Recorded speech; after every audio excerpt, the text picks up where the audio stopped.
This is a reading from the lessons on the Epistle of St. Paul to the Romans. 21st and 28th of May, 1948. To the Romans, chapter 7, verses 14 to 25. The sweet guest says, to fully understand the words of Paul, one needs to take original sin well into consideration. A lesson that has been given many times, but that is never given enough because the sorrowful reality of that sin and the sorrowful, real consequences of it are often denied or are placed in doubt by many, by too many. And amongst these, there are plenty of those who more than anyone else should be convinced of the reality of original sin and of its consequences on account of the studies carried out, and above all, through their ministerial experiences which continuously place before their wise eyes the decadence of man, who from a perfect creature has mutated into a weak and imperfect creature against the assaults of Satan and of what is around and within man, the marvelous creation enviously disturbed by the enemy of God because of original sin.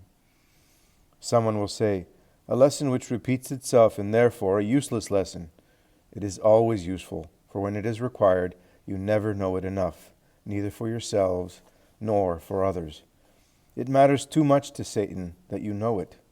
and for this reason he creates blurs in you to darken your correct knowledge of this episode, which has had no end or limit since the day in which we saw it, and in those who committed it, but that, as through the seed and through blood, all men have inherited life, existence, from Adam and Eve, and in the last man to be born on earth, there will still be the descendancy of the two first humans. Thus, out of a fatal inheritance, it propagates itself from Adam, the first generator, from progeny, to all the children of man, until the last one to be generated.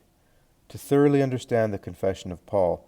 the desolate voice of all men, who in wanting to do good perfectly feel incapable of executing it with the desired perfection, one needs to contemplate the fruit of the sin first, and therefore also of the first sin, so as not to find condemnation and the consequences unjust. Paul confesses, I am carnal, sold and subject to sin. And he continues, I do not know what I do, for I do not the good which I will, but the evil which I hate. Even if then I do what I will not, I acknowledge just the same that the law is good in prohibiting or commanding what it prohibits and commands. However, when I do the evil which I hate with my better part, whereas I do not the good that I would like to do, I am not in these moments I who act, but sin that lives in me. Good does not live in my flesh. The will to do it is present in me, but I cannot find the way of accomplishing it.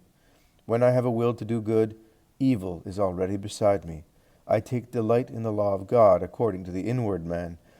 but I see in my members another law, which opposes itself to the law of my mind, and it makes me a captive to the law of sin that is in my members.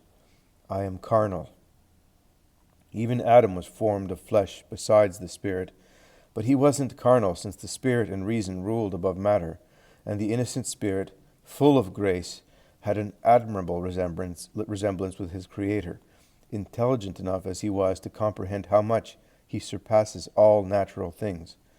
The elevation of man to the supernatural order, that is, to the progeny of God by means of grace, had elevated the intelligence of man, already very vast on account of the preternatural gift of innate knowledge, and able, therefore, of understanding all natural things, to the supernatural intelligence of being able to comprehend what is incomprehensible to one who is not predisposed by a supernatural gift, of being able to comprehend God, and to a lesser extent, of being able to be a faithful image of His for order and justice, charity, wisdom, and the freedom from every humiliating restriction.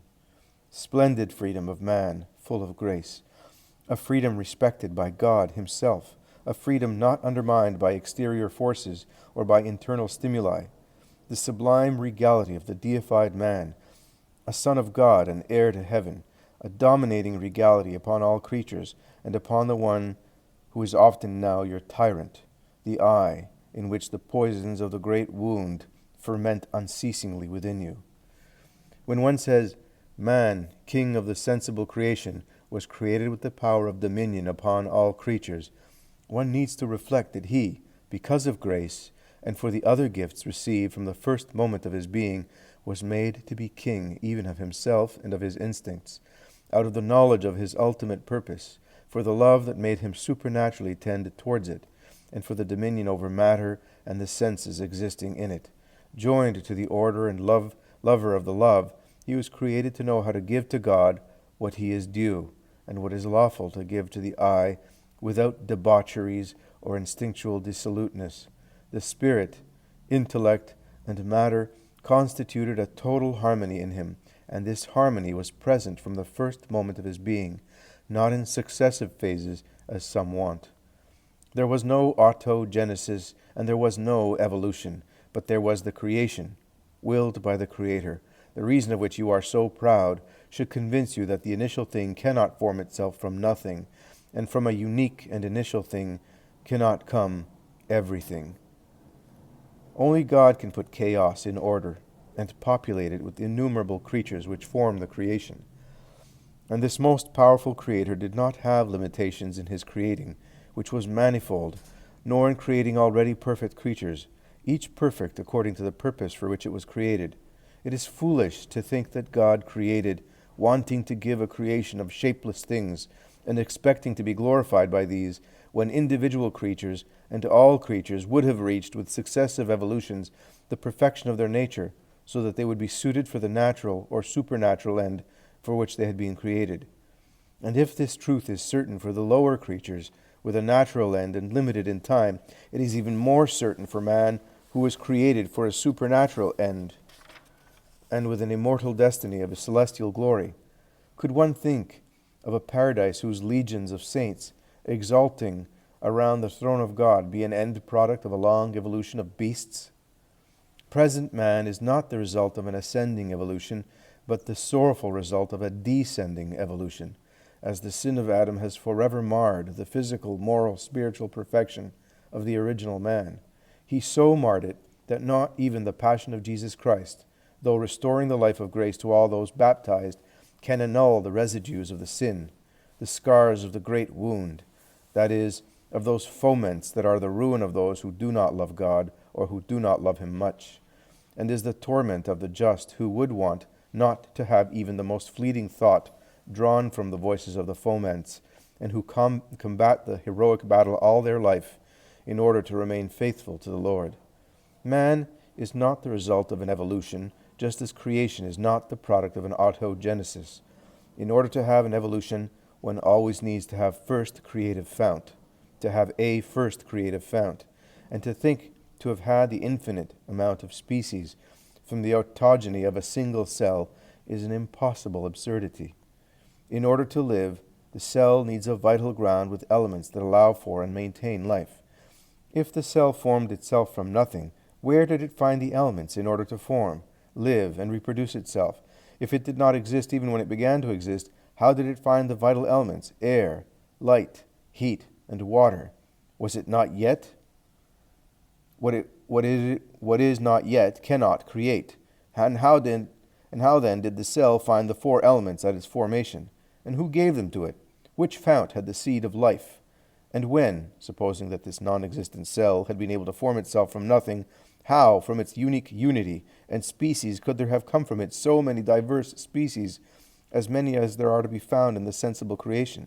Stars and planets, clods of earth, rocks, minerals, the varied and innumerable species of the plant kingdom, the even more diverse and numerous species and families of the animal kingdom, from vertebrates to invertebrates, from mammals to the oviparous, from the quadruped to the quadrumanous, from the amphibians and reptiles to fish, from ferocious carnivores to docile ovines, from those which are armed and covered by hard, offensive, and defensive armors, to insects that even the slightest thing is enough to destroy, to the gigantic inhabitants of the virgin forests,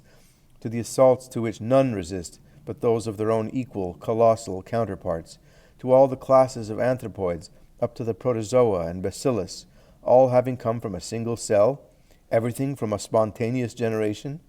If this were the case, the cell would be bigger than the infinite one. Why did the infinite one,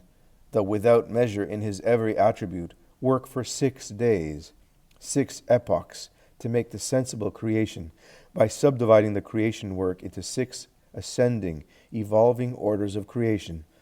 This, yes, towards an always greater perfection. Not so that he could learn how to create even more, but for the order which governs all of his divine operations. This order would have been violated,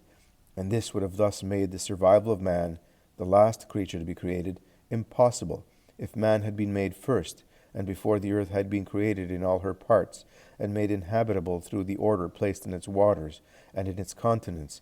and made comforting through the creation of the firmament, made luminous, beautiful, and fertile by the beneficent sun, from the shining moon and the innumerable stars, made into a home, a dispenser, a garden to man for all the plant and animal creatures which cover and populate it. Man, in whom the 3 kingdoms of the sensible creation are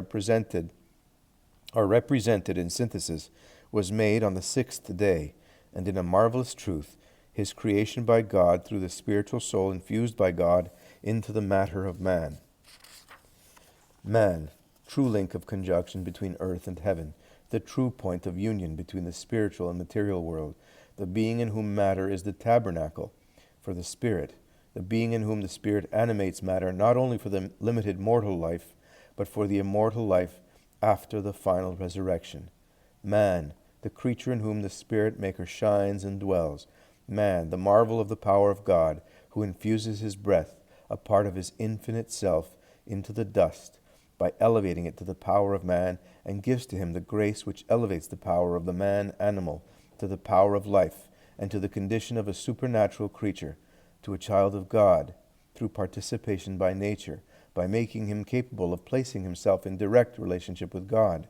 by availing him to understand the incomprehensible one, and by making it possible and permissible for him to love he who is so superior over every other being that without his divine gift man could not, through his own ability and venerable respect, even only desire to love. Man, the created triangle that rests its base, matter, upon the earth, from which he was drawn, who with his intellectual faculties tends to ascend to the knowledge of he whom he resembles, and touches with his peak the spirit of the Spirit, the elect part of the soul, heaven, by losing himself in the contemplation of God love, while grace, freely received, unites him to God, and love, lit by the union with God, deifies him. For the one who loves is born of God, and it is a privilege of the children to participate in the likeness of his nature. To the soul deified by grace, therefore, man is the image of God, and because of love made possible through grace, he is alike God. On the 6th day, man was therefore created, complete and perfect in his every material and spiritual part, made according to the thought of God, according to the order, the end for which he had been created, to love and serve his Lord during his human lifetime, to know him in his truth, and to therefore enjoy him forever in the other. Thus, the one man was created, the one from whom all of humanity would come, and the woman, in the first place, the companion of the man, and for the man with whom he would have populated the earth, by reigning above all other lower creatures. Thus, the one man was created, the one who as a father would have transmitted to his descendants everything that he had received, life, senses, material goods, as well as immunity to every suffering, reason, intellect, knowledge, integrity, immortality, and finally, the gift of gifts, grace. The theory of the origin of man according to evolutionism, which is based on the conformation of the skeleton and on the diversity of the colors of skin and appearance in order to sustain its erroneous assertion, is not a theory against the truth of the origin of man, creature created by God, but in its favor, because what reveals the existence of a creator is exactly the diversity of the colors, of the structures, of the species of the creatures wanted by him, the most powerful one. And if this is valid for the lower creatures, it is valid even more so for the creature man, he who is man created by God, even if due to circumstances of climate and of life, and even due to corruption. And so came the flood, and then much later in the prescriptions of Sinai and in the Mosaic curses, so severe, the command and punishment, Leviticus chapter 18, verse 23, and Deuteronomy chapter 27, verse 21. He shows a different aspect and color from race to race. It is a proven fact, ratified and confirmed by continual proofs, that a strong impression can act upon an expectant mother in a way of making her give life to a little freak, who mirrors in its makeup the object which disturbed the mother. It is also a proven thing that the long coexistence amongst peoples of a different race than the Aryan produces, through a natural mimesis, a transformation more or less marked of the traits of an Aryan face in those people who are not Aryans. It is also proven that special environmental and climatic conditions have an influence on the development of the limbs and on the colors of the skin. Therefore, the clouds on which the evolutionists would like to base the edifice of their presumption do not sustain it, but actually favor its collapse. There perished in the flood the corrupt branches of humanity, groping in the darkness consequent to the fall, darkness in which only for the few just ones, as through heavy fogs, there reached once again a sole ray of the lost star, the memory of God and his promise. Therefore, once the monsters were destroyed, humanity was preserved and multiplied again from the lineage of Noah, judged just by God. Thus it was returned to the first nature of the first man, still made of matter and spirit, and remained so even after sin had stripped the spirit of divine grace and of its innocence. When and how was man to receive the soul, if he was the end product of an evolution of brutes? Is one to suppose that the brutes received the spiritual soul together with animal life, the immortal soul, the intelligent soul, the free soul? Just the thought of it is blasphemous. How then could they pass on what they did not have? And could God have offended himself by infusing the spiritual soul, his divine breath, into an animal, which had evolved for as long as one wishes to think, but nevertheless having come from a long procreation of brutes? Even this thought is offensive to the Lord. By wanting to create a population of children in order to spread the love of which he superabounds and to receive the love of which he is thirsty, God created man directly, with his perfect will, in a sole operation occurring on the sixth creative day, in which he made a living and perfect flesh from dust, flesh that he then animated on account of his particular condition as man, the adoptive child of God and heir of heaven, and not yet only of the soul, which even animals have in their nostrils, and which ceases with the death of the animal, but of the spiritual soul, which is immortal, that survives beyond the death of the body, and which will reanimate the body beyond earth, at the sounding of the trumpets of the last judgment, and of the triumph of the incarnate Word, Jesus Christ, so that the two natures which lived together on earth live together either by enjoying or suffering, according to what they both merited together for eternity. This is the truth, whether you accept it or reject it. However, notwithstanding that many of you want to obstinately reject it, a moment will arrive in which you will know it perfectly, and it will engrave itself into your spirit, making you convinced of having lost the good forever, for having wanted to follow pride and lies. The truth is that whoever does not accept the creation of man as a work of God, and creation, just as I have said, that is, in such a way by making him quickly and always capable, if he wants, of guiding himself in all his actions, so that they may all be turned to the reaching of the end for which man was created, the immediate end, to love and serve God during his earthly life, and the final end, to enjoy him in heaven, cannot understand with precision exactly what constitutes the sin, the reason for the condemnation, the consequences of these two. However, follow me. My word is luminous and simple because I am God, and God, infinite wisdom, knows how to adapt himself to the ignorance and relativity of his little ones, because I love the little ones, provided they are humble. And I say to them, whoever is a little one, come to me, and I will teach you wisdom.